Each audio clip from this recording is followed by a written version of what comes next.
శ్రీ గురుభ్యో నమః. హరి ఓం.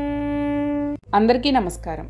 తత్ర పశ్యత్ స్థితాన్ పార్థః పితॄనత పితామహాన్ ఆచార్యానాత్ములాన్ భ్రాతॄన్ పుత్రాన్ పౌత్రాన్ సఖీంస్తథా శ్వశురాన్ సుహృదశ్చైవ సేనయోరుభయోరపి.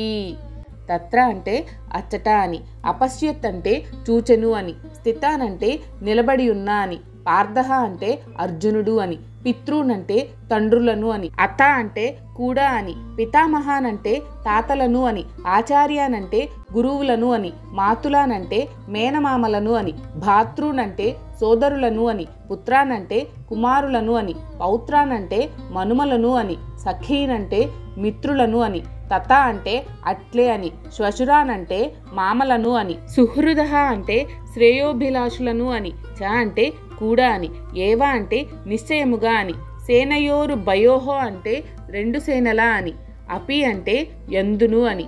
ఇరుపక్షపు సేనల నడుమ నిలిచిన అర్జునుడు అచ్చట తండ్రులను, తాతలను, గురువులను, మేనమామలను, సోదరులను, పుత్రులను, మనుమలను, స్నేహితులను, మామలను, శ్రేయోభిలాషులను గాంచెను. తాన్ సమీక్ష్య స కౌంతేయః సర్వాన్ బంధూనవస్థితాన్ కృపయా పరయావిష్టో విషీదన్నిదమబ్రవీత్. తానంటే వారినందరినీ అని, సమీక్ష అంటే చూచిన పిమ్మట అని, సహ అంటే అతడు అని, కౌంతేయ అంటే కుంతిపుత్రుడు అని, సర్వానంటే నానావిధ అని, బంధువునంటే బంధువులను అని, అవస్థితానంటే చేరియున్నట్టి అని, కృపయ అంటే జాలితో అని, పరయ అంటే అధికమైన అని, ఆవిష్ట అంటే ఆవరింపబడిన వాడే అని, విషీదన్ అంటే చింతించుచు అని, ఇదం అంటే ఇట్లు అని, అబ్రవీత్ అంటే పలికెను అని. నానావిధ బంధువులను స్నేహితులను గాంచినంతట కుంతీతనయుడైన అర్జునుడు కరుణను గూడిన వాడై ఈ విధంగా పలికెను. అర్జున ఉవాచ దృష్ట్వేమం స్వజనం కృష్ణం యుయుశ్చుం సముపస్థితం సీదంతి మమ గాత్రాణి ముఖం చ పరిశుష్యతి. అర్జున ఉవాచ అంటే అర్జునుడు పలికెను అని, దృష్ట్వా అంటే చూచి అని, ఇమం అంటే ఈ అని, స్వజనం అంటే జ్ఞాతులను అని, కృష్ణ అంటే ఓ కృష్ణ అని, యుయుశ్చుం అంటే యుద్ధోత్సాహముతో అని, సముపస్థితం అంటే సమావేశమై ఉన్నా అని, సీదంతి అంటే కంపించుచున్నవి అని, మమ అంటే నా యొక్క అని, గాత్రాణి అంటే శరీరావయవములు అని, ముఖం అంటే నోరు అని, చ అంటే కూడా అని, పరిశుష్యతి అంటే ఎండిపోవుచున్నది అని. అర్జునుడు పలికెను, ఓ కృష్ణ, యుద్ధోత్సాహమున నా ఎదుట నిలిచి ఉన్న మిత్రులను మరియు బంధువులను గాంచి నా శరీరావయవములు కంపించుచున్నవి, నోరు ఎండిపోవుచున్నది. వేపతుశ్చ శరీరేమే రోమహర్షశ్చ జాయతే గాంధీవం స్రంసతే హస్తాత్ త్వక్చైవ పరిదహ్యతే. వేపతుహు అంటే దేహ కంపనమును అని అర్థం, చ అంటే కూడా అని, శరీరే అంటే దేహమందు అని, మే అంటే నా యొక్క అని, రోమహర్షః చ అంటే రోమాంచము అని, జాయతే అంటే కలుగుచున్నది అని, గాంధీవం అంటే అర్జునుని ధనస్సు అని, స్రంసతే అంటే జారిపోతున్నది అని, హస్తాత్ అంటే చేతి నుండి అని, త్వక్ అంటే చర్మము అని, చ అంటే కూడా అని, ఏవ అంటే నిశ్చయంగా అని, పరిదహ్యతే అంటే మండిపోవుచున్నది అని. నా దేహమంతయు కంపించుచున్నది, నాకు రోమాంచమగుచున్నది, గాంధీవ ధనస్సు నా చేతి నుండి జారిపోవుచున్నది, నా చర్మము మండిపోవుచున్నది. నచ శక్నోమ్యవస్థాతుం భ్రమతీవ చ మే మనః నిమిత్తాని చ పశ్యామి విపరీతాని కేశవ. నచ శక్నోమి అంటే శక్తుడను కాకున్నాను అని, అవస్థాతుం అంటే నిలబడుటకు అని, భ్రమతి అంటే మరచిపోవుచున్నాను అని, ఇవ అంటే వలే అని, చ అంటే మరియు అని, మే అంటే నా యొక్క అని, మనః అంటే మనస్సు అని, నిమిత్తాని చ అంటే కారణములు కూడా అని, పశ్యామి అంటే చూచుచున్నాను అని, విపరీతాని అంటే విరుద్ధములైనవి అని, కేశవ అంటే కేసి అని రాక్షసుని సంహరించినవాడా అని, శ్రీకృష్ణ అని. నేను ఇప్పుడు ఏమాత్రమూ నిలబడలేకపోతున్నాను, నన్ను నేనే మరిచిపోవచ్చున్నాను. నా మనస్సు చలించుచున్నది. ఓ కృష్ణ, కేసి సంహారి, కేవలము విపరీతములనే నేను గాంచుచున్నాను. యుద్ధ రంగంలో అర్జునుడు తన ఎదురుగా ఉన్న ఇరుపక్షముల సైన్యములను చూచాడు. తమ సైన్యములోనూ కౌరవ సైన్యంలోనూ ఉన్న తన తండ్రుల వంటి వారలను, తాతలను, పెదతండ్రులను, పినతండ్రులను, చదువు చెప్పిన గురువులను, అన్నదమ్ములను, మేనమామలను, కుమారులు, మనుమలను, చిన్ననాటి స్నేహితులను, మామగారులను, ఆత్మీయులను చూశాడు. అంటే అర్జునుడి ఎదురుగా అతని సమీప బంధువర్గం అంతా నిలబడి ఉంది. తాను వాళ్లను చంపాలి, లేక వాళ్ల చేతుల్లో చావాలి. రెండే మార్గాలు. ఒక్కసారి వీళ్ల పేర్లు, బంధుత్వాలు తెలుసుకుందాం. తాతగారు భీష్ముడు, ఆయన వయసు వాళ్ళు. బాహ్లికుడు అందరికంటే పెద్దవాడు. గురువు ద్రోణాచార్యుడు, కృపాచార్యుడు. అన్నదమ్ములు సుయోధనుడు, అతని 9 తమ్ములు. తన పక్షాన ధర్మరాజు, భీముడు, నకుల సహదేవులు. కుమారులు సుయోధనుడు, అతని 9 తమ్ముల కుమారులు, భీమార్జునుల కుమారులు. స్నేహితులు అశ్వత్థామ మొదలగువారు. మామలు ద్రుపదుడు మొదలగువారు. తమ హితం కోరేవారు కృతవర్మ మొదలగువారు. మేనమామలు శల్యుడు మొదలైనవారు.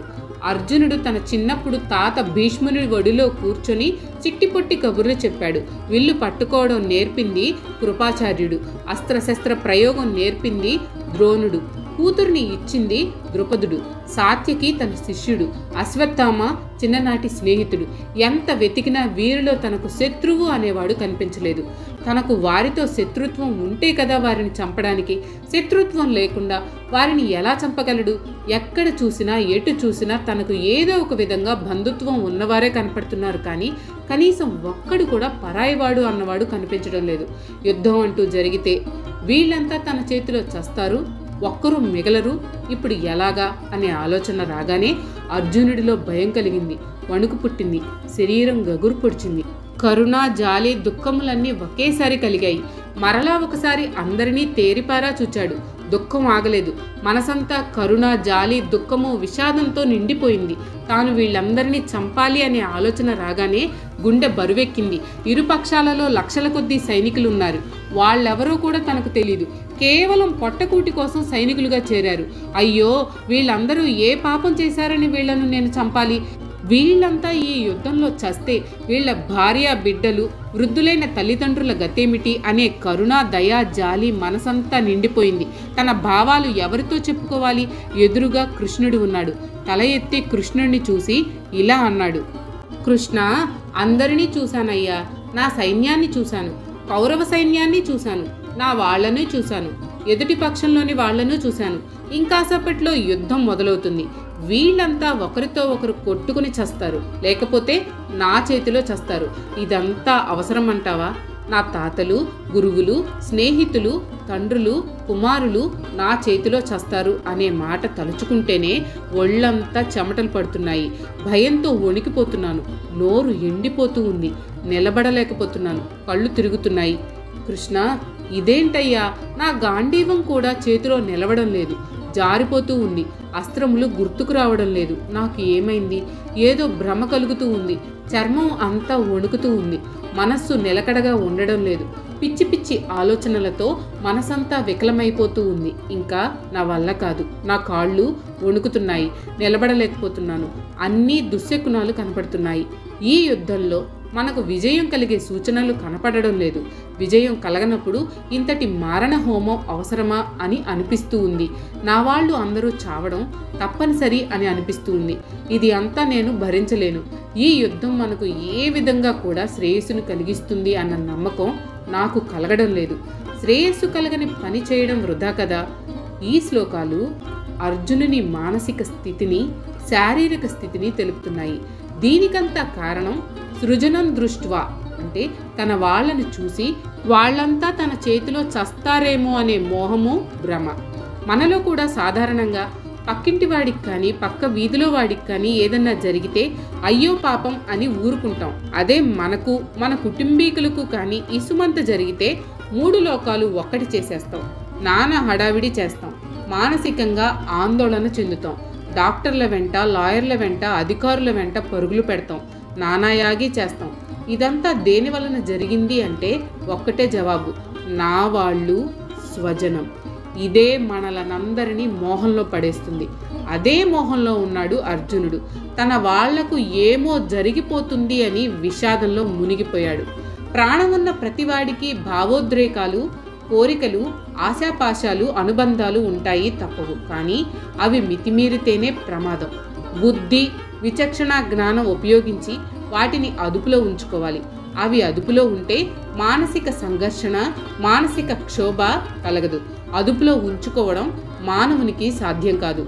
సాధ్యం కాకపోగా ఆ మానసిక క్షోభ శరీరమంతా పాకుతుంది. దీని పర్యవసానమే బీపీ, షుగర్ లెవెల్స్ పెరగడం, ఒళ్ళంతా చెమటలు, వణుకు, దడ, కళ్ళు బైర్లు గమ్మడం, నిలబడలేకపోవడం. సరిగ్గా ఇదే పరిస్థితిలో ఉన్నాడు అర్జునుడు.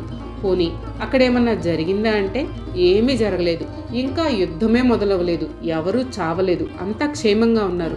యుద్ధం జరిగితే, నేను భయంకరంగా యుద్ధం చేస్తే, నా వాళ్ళు, నా బంధువులు, మిత్రులు అందరూ చస్తే, అమ్మో ఇంకేమన్నా ఉందా? ఇది అర్జునుడి భయానికి, విషాదానికి కారణం. దీనికి మన వాళ్ళు ఒక అందమైన సామెత చెప్తారు, కీడించి మేలించు. ఇది ఒక వ్యర్థమైన సామెత అని కొందరు పెద్దలు అంటారు. రైలు, బస్సు ఎక్కే ముందు ఈ రైలు, బస్సుకు ప్రమాదం జరిగితే అనే శంక కలిగితే ఎవ్వరూ ప్రయాణాలు చెయ్యరు. అలాగే అర్జునుడు కూడా ఇక్కడ జరగబోయే కీడును గురించి దుఃఖపడుతున్నాడు. పోనీ అర్జునుడు ఏమైనా పిరికివాడు, దుర్బలుడా అంటే అది కాదు. మహావీరుడు, అత్యుత్తమ ధనుర్ధారి, మహారథుడు. ఒకే సమయంలో 10,000 మందిని నిలువరించగల మహావీరుడు. కాబట్టి శారీరక బలం ఎంత ఉన్నా మానసికంగా దుర్బలుడు అయితే, ఒక విధమైన భ్రమ అతనిని ఆవహిస్తే శారీరక బలం ఎందుకు పనికిరాదు. అదే అర్జునుడి విషయంలో జరిగింది. తన వాళ్ళంతా తన చేతిలో చస్తారేమో అనే భ్రమలో ఉన్నాడు అర్జునుడు. జై శ్రీకృష్ణ. మీకు కనుక ఈ వీడియో నచ్చినట్లయితే లైక్ చేయండి. అలాగే మీ ఫ్యామిలీ అండ్ ఫ్రెండ్స్కి షేర్ చేయండి. ఛానల్లో కొత్త నోటిఫికేషన్స్ కోసం సబ్స్క్రైబ్ చేయండి. అలాగే పక్కనే ఉన్న బెల్ ఐకాన్ని ట్యాప్ చేయండి.